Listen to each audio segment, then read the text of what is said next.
Alright, we here. Good afternoon, good evening, good night. Hope you're doing good. Shout out to all my twins. The point is, nobody dropped this in the comments, but I'm interested, obviously. But look, we about to go ahead and get some information on what's going on this side of town. This happened not too long ago. Yeah, let's go ahead and see what's going on. Shout out to America Confidential. You know what I'm saying? Shout out Twin for the vid. Bro. This is the 3100 block of Weymouth Street in North Philadelphia. It's a massive drug trafficking conspiracy spanning nearly a decade. What federal investigators called ground zero for a long-running drug operation in plain sight.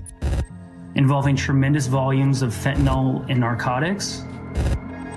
Those people you see lining up, allegedly customers for fentanyl, heroin, cocaine, and more. Estoy jodiendo a las más duras con un vasito púrpura vestido con ropa oscura. Salgo y los mando pa'l gula, gracias a la... Sold openly around the clock for years, until now. We have permanently removed a drug trafficking organization out of the streets of Philadelphia, and they're going to stop pouring guns and chemicals and drugs into our community.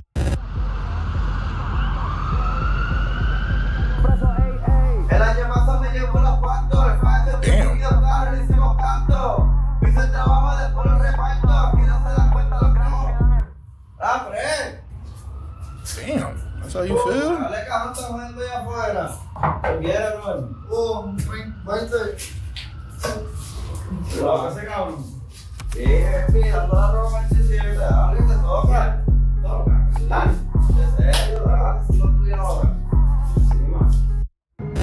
The feds say the operation revolved around one man, Jose Antonio Morales Nieves, aka Flaco. Prosecutors say he ran a drug network that stretched from Puerto Rico to the Kensington neighborhood of Philadelphia. Patroncito, patroncito, va muertito. Te pato la cara con mi Draco y lo repito. The Kensington neighborhood of Philadelphia has long been documented as the epicenter of the opioid crisis in the northeastern United States, a jaw-dropping, in-your-face, open-air drug market that operates with a degree of visibility and impunity rarely seen in modern American cities. However, the indictment and subsequent investigation of Weymouth Street and their operations by the FBI offers a granular, almost microscopic view into the machinery that powered this blight to the community. The 3100 block of Weymouth Street has plagued the city of Philadelphia for years, as it functioned 24 hours a day, 365 days a year. Addicts can come to buy fentanyl, cocaine, and crack up and down the block. Weymouth Street, funded in part by their connects in Puerto Rico, some of the most violent and notorious Rican gangs. The government alleges they used multiple occupied and abandoned houses and lots on the block, as well as trash cans, ground drains, cars, tires, porches, basically anywhere to store small to medium amounts of drugs in easily accessible places. In addition to the stashing of drugs in various locations along the 3100 block of Weymouth, they allegedly used several off-the-block locations to package and store drugs that they delivered to the block through re-ups. Up until August 2025, when the FBI searched both locations, Weymouth used a house on Tacoma Street as a bag house for fentanyl, and it used a garage on River Street as a stash house for crack. Weymouth also used a particular lot on Weymouth Street as a meeting place, stash location, and location to cook crack. They called it the bunker. It consists of a drywall structure with a physically connected tent structure with a door in between that can be opened or closed. Over the course of the FBI and Philadelphia Police Department's investigation in the case, about 4 keys of fentanyl, 727 grams of crack, and around 4 keys of powder cocaine were seized, either from controlled buys, arrest on the block. They was on that. You say how they found how much? You say how much? Weymouth used a house on Tacoma Street as a bag house for fentanyl, and it used a garage on River Street as a stash house for crack. Weymouth also used a particular lot on Weymouth Street as a meeting place, stash location, and location to cook crack. They called it the bunker. It consists of a drywall structure with a physically connected tent structure with a door in between that can be opened or closed. Over the course of the FBI and Philadelphia Police Department's investigation in the case, about 4 keys of fentanyl, 727 grams of crack, and around 4 keys of powder cocaine were seized, either from controlled buys, arrest on the block, or the execution of search warrants. The government says that those relatively small amounts do not come close to representing the enormous quantity sold by Weymouth over the 9-year conspiracy that was charged. A conservative estimate, as the evidence underlying the case will show, is that Weymouth, for the 9-year period that was charged, trafficked roughly 10 to 18 keys of fentanyl and 16 to 30 keys of crack to buyers in the Kensington area. Weymouth represents what the government called a state of exception, where standard laws were suspended by force and commerce. For nearly a decade, from 2016 to late 2025, Weymouth Street operated and maintained its dominance not through just drug sales, but through the establishment of a parallel type governing structure involving payroll, shift work, infrastructure like management, and, of course, violence. The investigation culminated in a 41-count federal indictment, which will reveal a well-organized operation that was able to absorb repeated law enforcement shocks, including raids, arrests, and seizures, only to recalibrate and expand their operations. This video serves as a foundational dossier organizing thousands of pages of court documents, wiretap transcripts, and surveillance logs into a cohesive narrative. It dissects the organization's hierarchy, its lethal indifference to its customer base, and its sophisticated network stretching from Puerto Rico, and the disturbing cycle of recidivism that allowed convicted murderers and career criminals to operate the block without fear of arrest. The hierarchy structure resembles that of the mafia. The resilience of the Weymouth group stems from its biological and romantic composition. Unlike strictly transactional gangs, Weymouth is built upon a core family tree with layers of loyalty and complicity that are difficult for the law to penetrate. The leadership structure includes moms, dads, cousins, sisters, wives, brothers, sons, and everything else, and of course violence in its enforcement. At the center of the conspiracy stands Nancy Rios Valentine, described by federal prosecutors as the, quote, glue of the organization. Her power is derived from a trifecta of relationships. She is the sister of Weymouth's deceased former leader, Fellow. She is in a romantic relationship with who prosecutors say is the current street boss, Roman Montanez, and the sister of the chief enforcer, Angel Rios Valentine. Nancy's role defies the traditional girlfriend archetype often seen in blockbuster narco-trafficking movies. The evidence places her in an executive capacity. Nancy didn't merely pass messages, she actively managed the shift schedule. Evidence includes handwritten ledgers and text messages where she assigns specific caseworkers to time slots on the block like 7 to 3, 3 to 12, 12 to 7, etc. This schedule had an almost corporate-like rigidity, ensuring 24-hour coverage of the block. She was responsible for the collection of the drug money. Seizures at her residence on Weymouth Street, which the FBI calls the headquarters, yielded hundreds of thousands of dollars in cash. $55,000 was seized in 2018, $124,000 in cash was in 2022, and just recently in 2025, another $24,000 was seized from the property. Surveillance and wiretaps captured Nancy Rios Valentine directing the resupply of the corner runners. In one intercepted call, she coordinates the delivery of, quote, white rice, which is cocaine package, making sure that the inventory levels match the customer demand. Her authority even extended to discipline.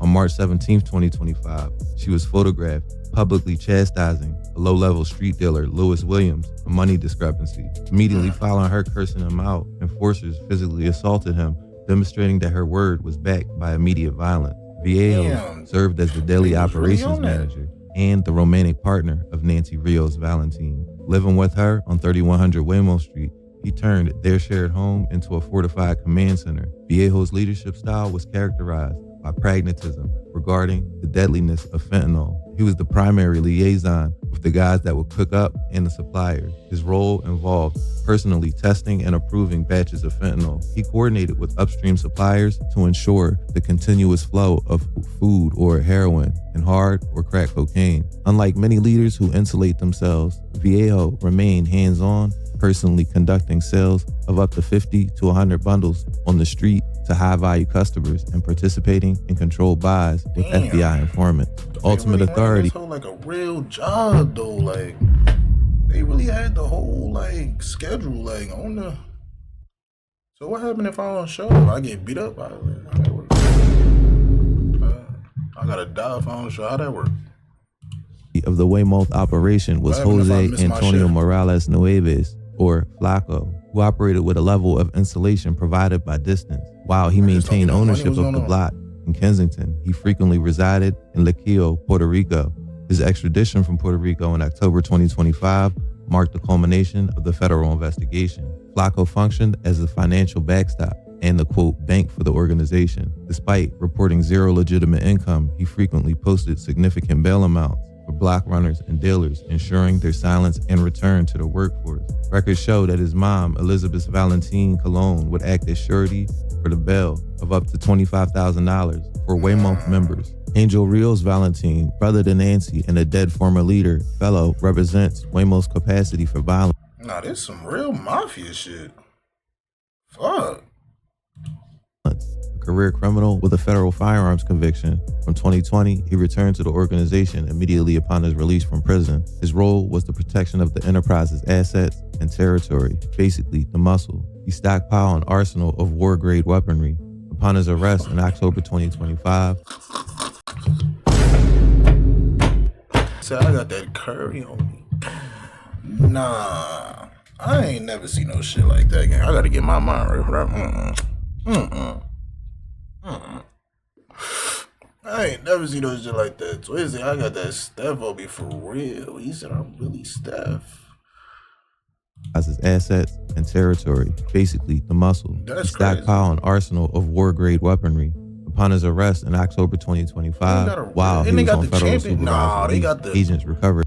No, he got the trophy on it. Yo, he got the. Nah, bro, I ain't never seen no shit like that. That's real live camo. You got a real cam, like what? Arsenal of war-grade weaponry. Upon his arrest in October 2025, while he was on federal supervised release, agents recovered a Glock 40 caliber pistol, an Anderson MFG assault rifle, a CD Defense semi-automatic assault pistol, an Aero Precision M4 E1 assault rifle from his residence. Weymouth operated with a sophistication that mirrors legitimate business firms. They utilized a hub and spoke distribution model, keeping bulk inventory in off-site locations or stash houses, and moving just-in-time inventory to the retail location on Weymouth Street to make sure things were always running, including during police raids. The organization had multiple properties to spread the risk out. Effectively, 3100 block of Weymouth Street acted as the retail floor, an open-air drug market open 24/7. Another house on the block was the, quote, headquarters. This is where Nancy Rios and Roman Montanez lived. Right next door to that was the bunker. This is where Weymouth leadership would cook and prepare crack, a specially constructed drywall/tent structure used for meetings, cooking crack, and avoiding surveillance. Right down the street was what they called an overflow stash house. This was used to store guns and bulk amounts of drugs.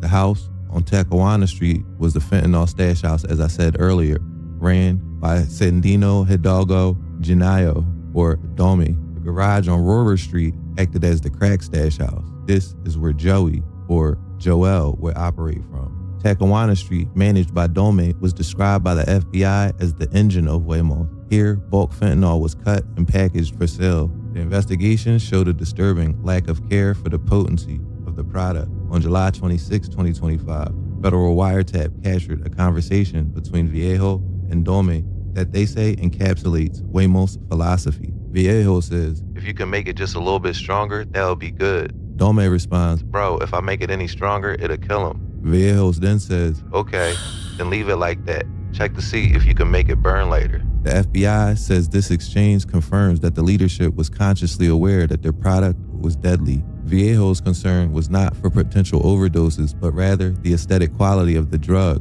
when they talk about it, quote, burning lighter to appeal to user preferences. The raid on this spot yielded over 2 keys of fentanyl and thousands of stamped bags ready for sale. Weymouth Street utilized branding to differentiate their product in the competitive Kensington market. They used ink stamps on their wax paper baggies, creating recognizable product lines. Identified stamps included Rifle or Ric Flair, Santa Muerta, Ocho Blanco, Debo, Little Devil, and Junkie Love. Weymouth understood the cycles of addiction and government assistance. Evidence shows that on the last day of the month, immediately before welfare benefit checks were issued, Weymouth would flood the 3100 block with free samples of new fentanyl. The FBI alleged that this predatory marketing tactic was designed to increase user dependence on their specific brand, right as customers got their check. Surveillance images from October 31st, 2025 show crowds swarming the block for these free handouts. The The FBI says Weymouth's, quote, labor management was formalized.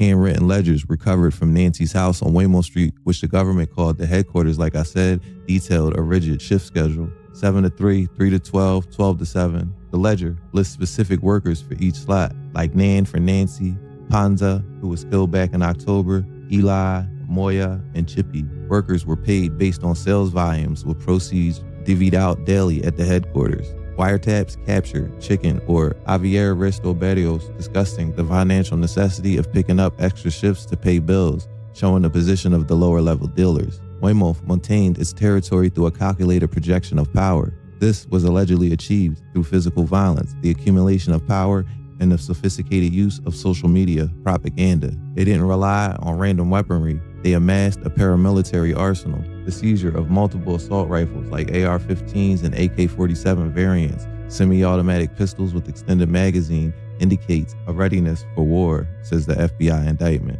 These weapons were placed in, quote, strategic locations like stash houses and under cars on the block. A distinct feature of Weymouth was his use of YouTube music videos to, quote, intimidate rivals and allegedly recruit young boys.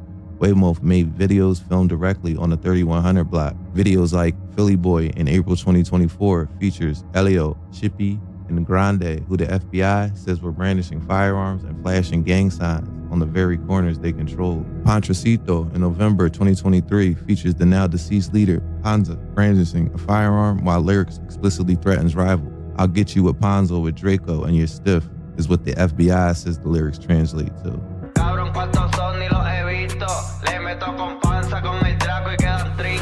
The video 23, which came out in May of 2024, features Grande holding stacks of what the FBI says are drug proceeds on the block. The lyrics taunt law enforcement. You die today or you die today. I'll make sure of it. They told me the facts. You're talking to the DEA, says the indictment.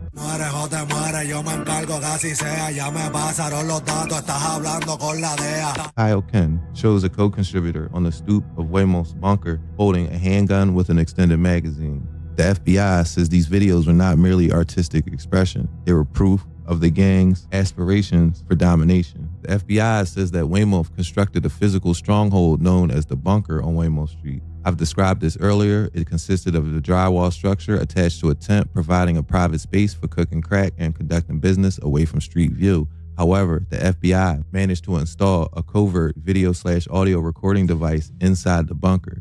This device captured high-definition evidence of defendants cooking crack, and they had Roman Montanez, and others discussing business strategy. The presence of... That's crazy. That's crazy. Away from street view. However, the FBI managed to install a covert video/audio recording device inside the bunker.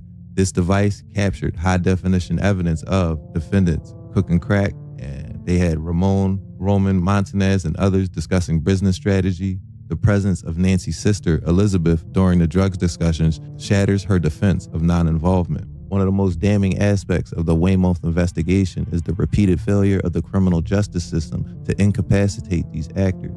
Weymouth was staffed by individuals who had been arrested, convicted, and released only to immediately return to the 3100 block. Joel Carrillo Crespo, or Joey, serves as the exact type of person I'm talking about. In 2003, he committed a murder just feet away from the 3100 block of Weymouth Street. He was convicted and sentenced to 15 to 30 years in prison. He served nearly 21 years. Upon his parole release in March 2023, he did not rehabilitate. He immediately resumed a leadership role, according to the FBI. He allegedly managed crack cocaine supply, utilizing the garage on Rover Street. His immediate return to the same block to allegedly commit the same crimes highlights the deep entrenchment of the organization.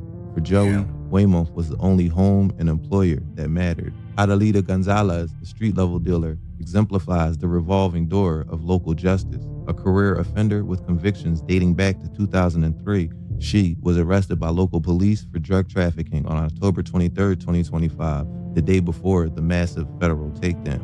After being processed and released by local authorities, she did not flee or hide. She went straight back to the 3100 block of Weymouth Street at 6 a.m. FBI surveillance cameras captured her showing her new court paperwork to Weymouth members hours before the raid.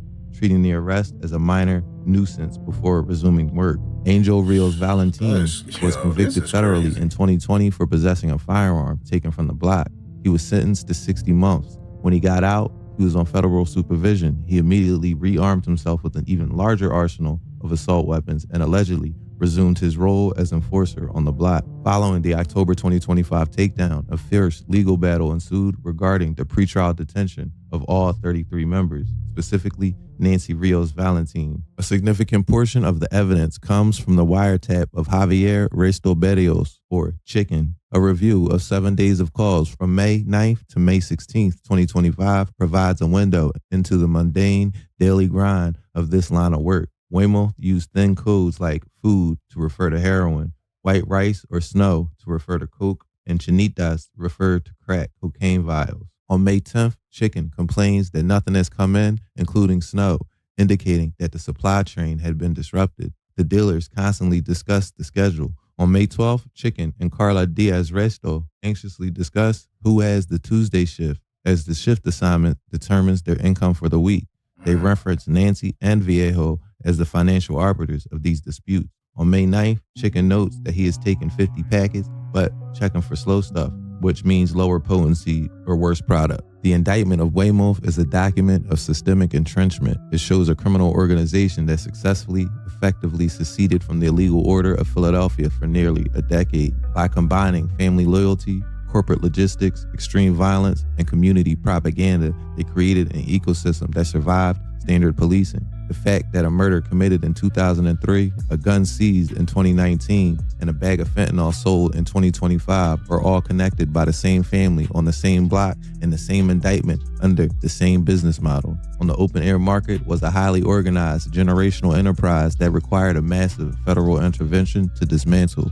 Whether this latest takedown breaks the quote family tree or merely prunes it for the next generation remains the open question for Kensington. Viejo was arrested following the execution of search warrants in August 2025. Fentanyl, crack cocaine, and over $24,000 in cash and business ledgers were recovered. Beyond the drug trafficking indictment, he is charged with a conspiracy related to an animal fighting ring involving roosters. Agent found a key at his home that opened a neighboring property where a Glock 27 pistol was recovered.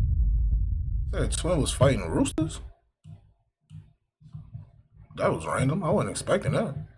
Following the execution of search warrants in August 2025, fentanyl, crack cocaine, and over $24,000 in cash and business ledgers were recovered. Beyond the drug trafficking indictment, he is charged with a conspiracy related to an animal fighting ring involving roosters. Agent found a key at his home that opened a neighboring property where a Glock 27 pistol was recovered. In addition to drug conspiracy charges, the indictment against the 33 defendants shows violent and diverse nature of the enterprise, with charges including the conspiracy to sponsor an animal fighting venture, and also seized were dozens of guns, confirming the group's control over the block and neighborhood. While the removal of the leadership triad and low-level dealers is a significant victory for law enforcement, the long-term challenge remains the balloon effect. The underlying demand for drugs in Philly and Kensington has not been addressed, meaning the thousands of customers who patronize the Weymouth Street will likely migrate to adjacent blocks, potentially leading to increased violence as rival groups contest the newly vacant and highly lucrative real estate. Editors know here at the end. Buddy though, like,